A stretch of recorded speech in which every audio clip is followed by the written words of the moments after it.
Good morning. Charles Osgood is off this morning. I'm Lee Cowan, and this is Sunday Morning. Like, perhaps it's not all that uncommon for a stage-struck young actor to help build a stage. But when superstar Michael Douglas did it, he had a reason to get over stage fright. Tracy Smith takes us to this unique theater with a reputation many times its size. I'm always reminded now that I'm a senior citizen. Sure, he had the looks and the lineage, but Michael Douglas wasn't really cut out to be a movie star until he came here. I had terrible stage fright. You had stage fright? Oh, I would get sick every time just before I'd go on to stage. This is where I met Danny DeVito. Right here? Right here. Ahead on Sunday Morning, the big stars and big shows that came out of this little place in Connecticut. The great communicator My name is Andrew Shepard, and I am the president. It's Sunday Morning on CBS, and here again is Lee Cowan. Of course, he isn't the president. He's Michael Douglas. And though you wouldn't know it from his role in The American President, his path from a stage-struck but fearful young actor to mature superstar wasn't necessarily an easy one. Our Tracy Smith caught up with him at a place filled with memories for some heartfelt questions and answers. The views from the Eugene O'Neill Theater Center in Connecticut are incomparable, especially when you look back. Since 1964, this place, 120 miles northeast of New York City, has been a stage, a school, or a home to nearly everyone who's anyone in American theater. Playwright Edward Albee worked here. So did August Wilson. And many a star's come through. Woody Allen, Dustin Hoffman, Al Pacino before The Godfather, Elizabeth Moss before Mad Men, Jeremy Piven before Entourage, Meryl Streep before, well, everything. I was shocked to find out they have these co-ed dorms, but that was our first. 69-year-old Michael Douglas first came to the center in 1966. Not only sleeping done there, I would imagine. Yeah. Well, rehearsing. Rehearsing. Rehearsing. How much acting experience did you have before coming here? Very little. Very, very little. And I was not a natural. I had terrible stage fright.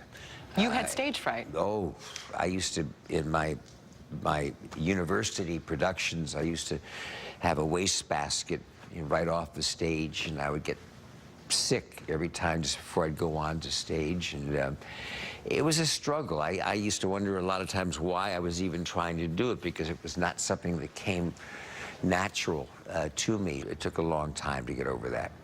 He lived here during summers off from college in California, and his first job at the O'Neill wasn't on a stage, but on a work crew. So you came out here to work construction, which I think to some people might sound a little crazy. I mean, you knew your dad was Kirk Douglas. Right. I'm suggesting, Mr. President, there's a military plot to take over the government. The elder Douglas, who was by then a Hollywood legend, didn't think much of his son's acting ambitions. He wanted him to go to law school. He literally said to you, be a lawyer? Oh, yeah. Well, he said, the first time he saw me do it, he said, hey, Michael, you were terrible. I said, you were terrible. I don't know what to tell you. And, I was. And that must have been crushing. A little bit, but if he had said something much more different than that, then I would have known that he was lying. So was part of coming here saying, I'm going to do this on my own? Right. Part of this was the opportunity, in terms of having summer jobs, to come here and help build this place. This is the first year the O'Neill was starting. And in return for my free labor, I might get a small part in a production. There's a big old ship mast, 40, 50 feet up in the air, a little crow's nest. So he helped dig out the enormous pit that became the O'Neill Center's amphitheater. There's something to having actually built this place, yeah. to have your hands on it. Having it, I remember it was a lot of wheelbarrows full of dirt, kind of create all these different levels here. And in return, he got a small part in the 1966 production of Bedford Forrest. That's him with the sword. You want a cigarette? No, thanks. You smoking anything stronger? Sometimes. Nothing special. Douglas would go on to much bigger things, with a few bumps along the way. The same is true of the place that helped launch him. In the early 1960s, the O'Neill site was an abandoned eyesore. It belonged to the town of Waterford, and the plan was to burn the old buildings down as practice for the fire department. But a local visionary stepped in to save them.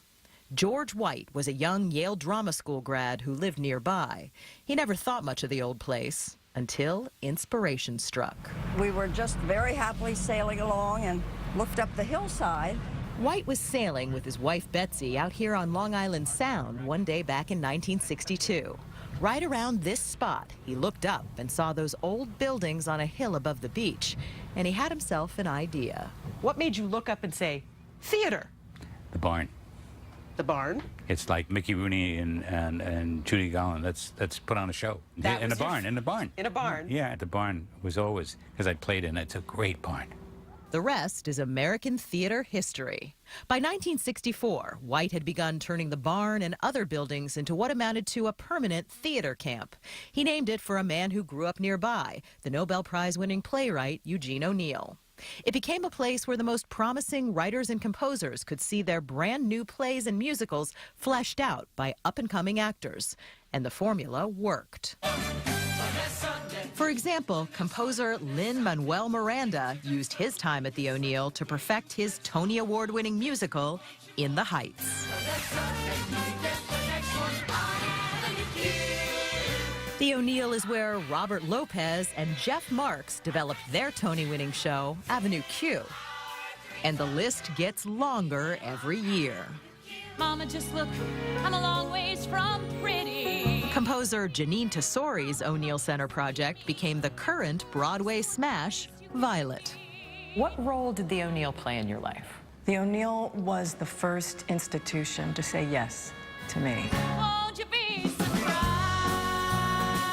The great thing that the O'Neill does is it presents you with a compass, and it says, here's where north is. It is not just about doing the work, it's about learning how to work. Drunken continually, with wine, with poetry, with virtue, or what we will. You got the part. Work is the operative term. Drama students who make it into the O'Neill's National Theater Institute are basically in class or in production 13 hours a day, 7 days a week. What fun, and you get credit, I tell you. You didn't get any college credit when you came. No, I got no college credit, no. A lot of other good stuff. I got though. a lot of good other stuff, though. Got a lot of good other stuff. Life lessons. Life lessons. Yes. And I know you can't go into great detail, but when you weren't working, what did you do here? Flirt. We worked very hard, and we played very hard. I wouldn't say people in the theater are loose, but there was a lot of fun. But he also learned enough about acting to earn the respect of his colleagues and eventually his dad. He came to every production I think I ever did at the university. And he was the first one to say, you know, you were good, Michael. You were really, really good. And I think I probably inherited some of my father's tenacity and killer instinct. You say with a smile. That's right. How else are you going to say it? Greed, for lack of a better word, is good. 3 dozen movies and 2 Oscars later, Michael Douglas still says he is what he is, in part at least, because of what he started here. The summers that I spent here were magical, working on really good plays with really good actors 49 years ago, and it changed my life.